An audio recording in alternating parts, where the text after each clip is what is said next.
Olá, Deus abençoe a sua vida, Deus abençoe esse dia. Vamos começar mais um livro da Bíblia. Vamos começar a primeira carta do apóstolo Paulo aos Coríntios. Essa carta é muito interessante, porque o apóstolo Paulo escreve essa carta aos Coríntios enquanto ele está na cidade de Éfeso. Nós vamos ver Paulo na cidade de Éfeso, lá em Atos 19. Nós passamos por Atos 19. Paulo desejava tanto chegar na Ásia, e Paulo chega em Éfeso, uma das principais cidades da Ásia Menor. E ali, durante esse período que ele fica estabelecendo a igreja de Éfeso, ele vai escrever a carta aos Coríntios, as duas cartas. Essa primeira carta Paulo escreve por quê? Porque ele recebe informações de irmãos dessa igreja dos problemas que estão acontecendo. E essa é uma carta onde Paulo vai trazer orientações aos diversos problemas. Como, por exemplo, nessa igreja havia muitas divisões. Uns diziam eu sou de Paulo, outros de Apolo, outros diziam eu sou de Pedro. Havia muita imoralidade sexual, resultado do ambiente daquela cidade. Era uma cidade onde passavam muitas pessoas. Era uma cidade que tinha um porto muito importante e havia muitas, alguns estudiosos chegam a dizer, 1.500 prostitutas rituais. E, além disso, essa igreja ela está tendo muitas situações com a ceia do Senhor. Paulo vai escrever. Então é uma carta onde Paulo ele escreve para resolver os problemas dessa igreja. Vamos mergulhar nessa carta. Vamos para o capítulo 1. O capítulo 1, Paulo vai falar sobre unidade e sabedoria de Deus. O verso do 1 ao 9, verso 1 ao 9, Paulo aqui vai trazer a sua saudação e ações de graça. Então, Paulo apresenta-se como apóstolo de Cristo. Isso é importantíssimo, porque nós vamos ver nas cartas paulinas, Paulo sempre se identificando como apóstolo de Cristo. Paulo não andou com Cristo como os 12 apóstolos, como Matias, ali em Atos 1, que acompanhou Jesus desde o início do seu ministério. Paulo teve um encontro com Cristo no caminho de Damasco, Atos 19. Mas ele vai escrever na carta aos Gálatas, que nós vamos chegar, falando o seu apostolado, ele vai falar que Jesus o chamou. E ele vai enfatizar aqui, do verso 1 ao verso 9, que a igreja de Corinto foi santificada e chamada a ser santa. Paulo está falando de santidade, porque é uma igreja que está tendo muitos desvios sexuais, ela está vivendo um tempo difícil. E Paulo está lembrando ela que ela foi chamada para ser santa. O que é ser chamado para ser santo? A palavra santo no grego é separado por e para. Então, se nós somos santos, é porque Cristo nos chamou, nos separou para ser santo e nos chamou para viver em santidade para Ele. E ele vai agradecer a Deus pelos dons espirituais e pela fidelidade divina. Aqui nós estamos diante da igreja que mais se movia nos dons espirituais. O verso 10 até o verso 17 é um apelo do apóstolo Paulo para a unidade. Lembre, essa igreja está vivendo muita divisão.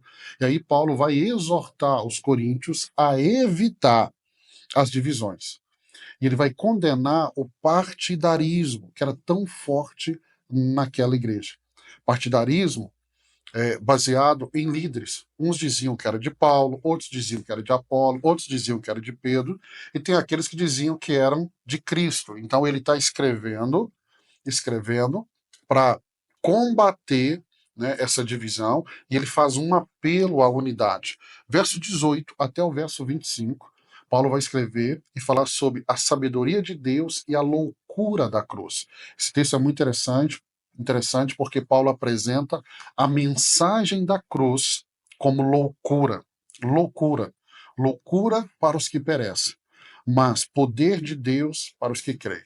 E até hoje, eu e você, quando pregamos a cruz, falamos da cruz, do sacrifício de Jesus, muitos acham loucura.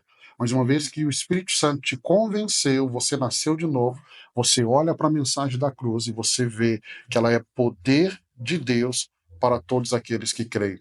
E aí, Paulo continua escrevendo, dizendo que Deus escolheu confundir os sábios com o que o mundo considera insensato.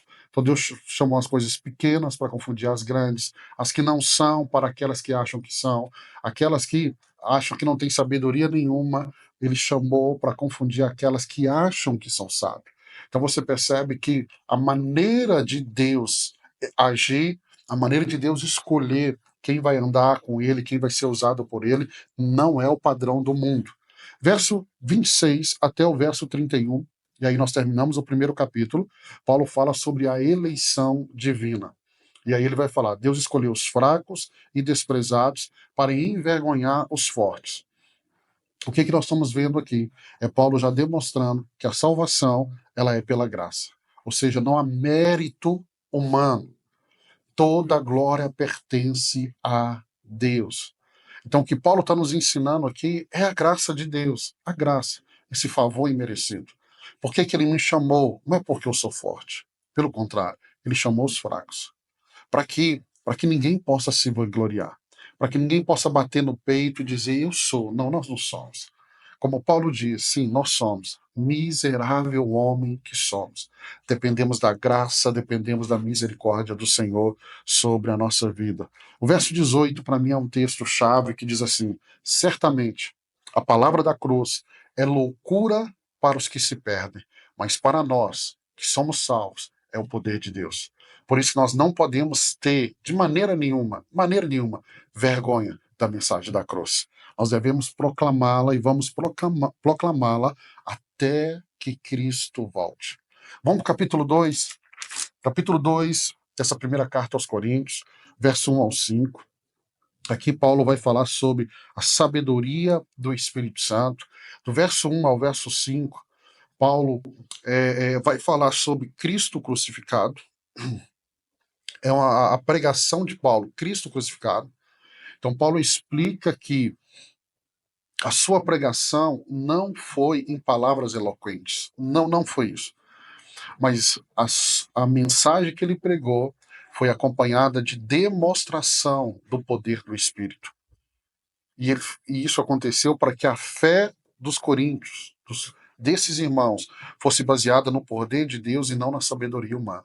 Quando eu vejo Paulo falando que a pregação dele não foi baseada em conhecimento humano, não foi baseado em palavras eloquentes, basta olhar para o ministério de Jesus. Jesus gasta a maior parte do ministério dele ensinando. Mas o ensino de Jesus é acompanhado de milagres. Por quê? Porque é o poder de Deus, e Paulo está dizendo, na minha pregação também não foi diferente. O verso 6 ao 13, vemos aqui a sabedoria revelada pelo Espírito Santo. Paulo fala sobre a sabedoria de Deus. Sabedoria de Deus. No Velho Testamento, o Velho Testamento fala muito de sabedoria. E vamos perceber que no Velho Testamento, a sabedoria faz um papel parecido com a do Espírito Santo no Novo Testamento. No Novo Testamento, na carta de Tiago, a Bíblia é muito clara: se há falta de sabedoria, nós devemos pedir a Deus e Deus dá livremente. Agora, Paulo fala que a sabedoria de Deus, que é revelada pelo Espírito Santo. E aí ele vai trazer um contraste entre a sabedoria deste mundo com a sabedoria espiritual. E a sabedoria, essa sabedoria que vem do alto, essa sabedoria que vem de Deus, ela só está disponível para aqueles que têm o Espírito Santo, ou seja, para aqueles que nasceram de novo. É um novo homem, é uma nova mulher. Então, tem a sabedoria do mundo? Tem. Mas a sabedoria de Deus, ela não tem nada a ver com essa sabedoria do mundo. A pergunta que eu e você precisamos fazer é: qual sabedoria eu estou seguindo? A sabedoria deste mundo? Porque Tiago vai dizer que a sabedoria desse mundo ela é maligna. Mas a sabedoria de Deus é aquela que desce do Pai das Luzes, é aquela que vem dos céus, para mim e para você. Se você nasceu de novo, tem o Espírito Santo, essa sabedoria, você pode acessá-la por meio do Espírito Santo. Quando nós vamos aqui no verso 14 até o verso 16, Paulo fala do homem natural versus o homem espiritual. Eu gosto muito dessa passagem, porque ele fala de uma luta, de uma guerra entre o homem natural e o homem espiritual. O homem natural é o homem carnal, e o homem espiritual é o homem que nasceu de novo, nasceu do Espírito. Lembra que Jesus disse lá em João para Nicodemos: é necessário nascer da água e do Espírito. Esse homem espiritual é aquele que nasceu de novo, teve um novo nascimento. É a mulher espiritual que nasceu de novo, experimentou um novo nascimento. Então ele fala do homem natural que não compreende as coisas do Espírito. Por que ele não compreende? Porque ele tem a sabedoria deste mundo. Ele não tem a sabedoria do Espírito Santo. E ele vai dizer que só é possível discernir as coisas do Espírito, você discerne ela espiritualmente. Então, se não houver um novo nascimento, e o novo nascimento é uma realidade espiritual. É uma realidade espiritual. E aí ele vai falar que o homem espiritual, no entanto, ele tem a mente de Cristo. Ele pensa como Cristo. E por que ele tem a mente de Cristo? Eu não adquiro a mente de Cristo só lendo, lendo. Não, não, não. É necessário um novo nascimento. Quando eu nasço de novo, eu sou regenerado em um novo homem, em uma nova mulher. E agora você começa a caminhar no Espírito.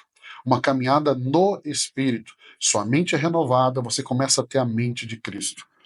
O verso 12 do capítulo 2 é o versículo-chave, deixa eu ler para você. Ora, nós não temos recebido o Espírito do mundo, mas o Espírito que vem de Deus, para que conheçamos o que por Deus nos foi dado gratuitamente. Qual é o espírito que está no mundo? É o espírito da desobediência. É o espírito do anticristo. É esse que opera no mundo. É esse que opera no mundo. Nós vamos ver nas cartas gerais, quando estivermos indo para o final da Bíblia. Estamos quase chegando lá. Mas eu e você temos o Espírito que vem de Deus, o Espírito Santo que desceu em Pentecostes, que foi enviado por Jesus. Vamos para o capítulo 3. Capítulo 3 vai trabalhar sobre fundamento e construção do corpo de Cristo. Do verso 1 ao verso 4, Paulo fala sobre a imaturidade espiritual desses irmãos e as divisões que haviam nessa igreja.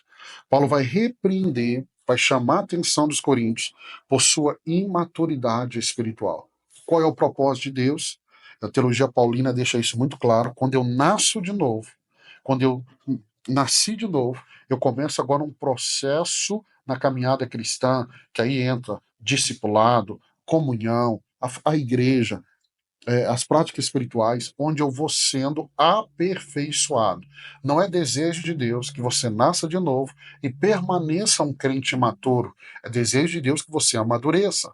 Você que está no desafio da Bíblia, você está trilhando esse caminho de amadurecimento, buscando conhecimento, crescendo em Cristo Jesus.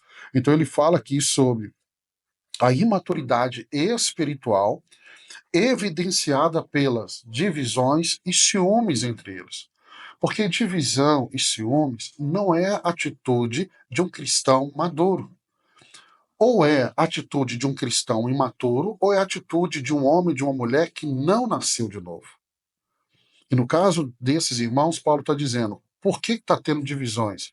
Por causa da imaturidade de vocês. E aí ele vai chamar esses irmãos de crianças em Cristo. Criança.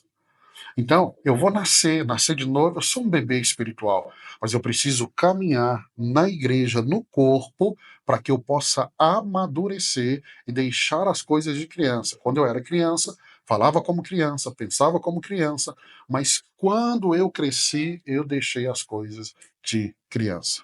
O verso 5 ao verso 9, nós temos aqui Paulo falando sobre o servo de Deus e o crescimento espiritual.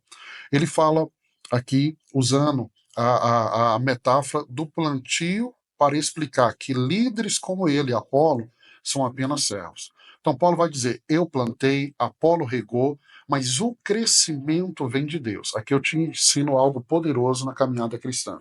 Na caminhada cristã vão passar muitas pessoas na sua vida.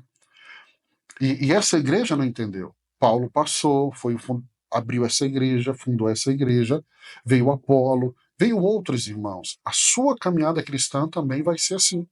Hoje, eu tenho o privilégio, e é um privilégio e ao mesmo tempo uma responsabilidade, de participar do seu crescimento. Ou seja, você que está aqui no desafio da Bíblia, aprendendo a Bíblia comigo, e é um privilégio, como eu disse, uma grande responsabilidade, eu estou participando do seu crescimento. Mas outras pessoas, homens e mulheres de Deus, também vão passar na sua vida. para levar você até o amadurecimento. Levar você até esse amadurecimento. O crescimento, quem dá é Deus. Nós ajudamos, nós plantamos, nós regamos, mas o crescimento só Deus pode dar. Verso 10 ao 15, Paulo vai falar de Cristo como único fundamento. Cristo como único fundamento. Então, Paulo vai enfatizar que Cristo é o único fundamento da igreja. Ou seja, não existe outro fundamento. Cristo é o fundamento. A igreja está sobre Cristo. Então, a igreja precisa ser estabelecida sobre Cristo, sobre os ensinos de Cristo, sobre a pessoa de Cristo. E aí ele vai falar que cada um deve construir sobre esse fundamento, com materiais que resistam ao teste do fogo. Ele fala que o teste do fogo aqui são as obras eternas. Então, na minha caminhada cristã, eu preciso edificar sobre Cristo. Eu não posso colocar um outro fundamento. O fundamento já foi estabelecido, que está aqui na palavra de Deus, Cristo. Qualquer fundamento fora da Bíblia não é fundamento. Se eu edifico fora do fundamento que é Cristo, que é a palavra, amanhã, quando as nossas obras passarem pelo fogo, elas vão ser consumidas. Só vai resistir aquele que estiver fundamentado em Cristo, em Cristo. Verso 16 e 17, ele fala sobre o templo de Deus e a santidade, isso aqui é muito forte. Paulo afirma que eu e você somos templo do Espírito Santo, templos de Deus, que nós somos habitados pelo Espírito Santo e que Deus destruirá quem tentar corromper esse templo. Ele está falando por causa da realidade de prostituição, a realidade de adultério, de lascívia que havia nessa igreja. Ele está falando, nós somos templo do Espírito Santo. Como templo do Espírito Santo, devemos zelar, cuidar desse templo, devemos caminhar em santidade e fugir de tudo aquilo que é pecado, tudo aquilo que desagrada o coração de Deus. E o verso 18 ao 23, e aí termina o capítulo 3, termina a nossa leitura de hoje. Ele fala da sabedoria deste mundo, e ele fala que a sabedoria deste mundo é loucura para Deus. E aí Paulo vai exortar essa igreja, os coríntios, a abandonar a sabedoria humana e se gloriar apenas no Senhor. E aí ele vai nos ensinar que todas as coisas pertencem a Cristo. Corinto está muito próximo ali da Grécia, da capital grega, que era um berço de conhecimento humano. Mas Paulo está dizendo, conhecimento humano é loucura para Deus. Loucura para Deus. Assim como o conhecimento de Deus é loucura para o mundo. Mas eu preciso fazer uma escolha. Eu vou abraçar o conhecimento desse mundo, que é loucura para Deus, ou eu abraço o conhecimento de Deus, que é loucura para o mundo. Se eu posso te dar um conselho, eu queria te dar esse conselho, abraça o conhecimento de Deus. Mesmo que você seja chamado de louco, de fanático, não importa. Abrace o conhecimento de Deus. Verso 11 do capítulo 3, porque ninguém pode lançar outro fundamento além do que foi posto, o qual é Jesus Cristo. E esse fundamento está nessa palavra que nós estamos lendo. Quero abençoar a sua vida.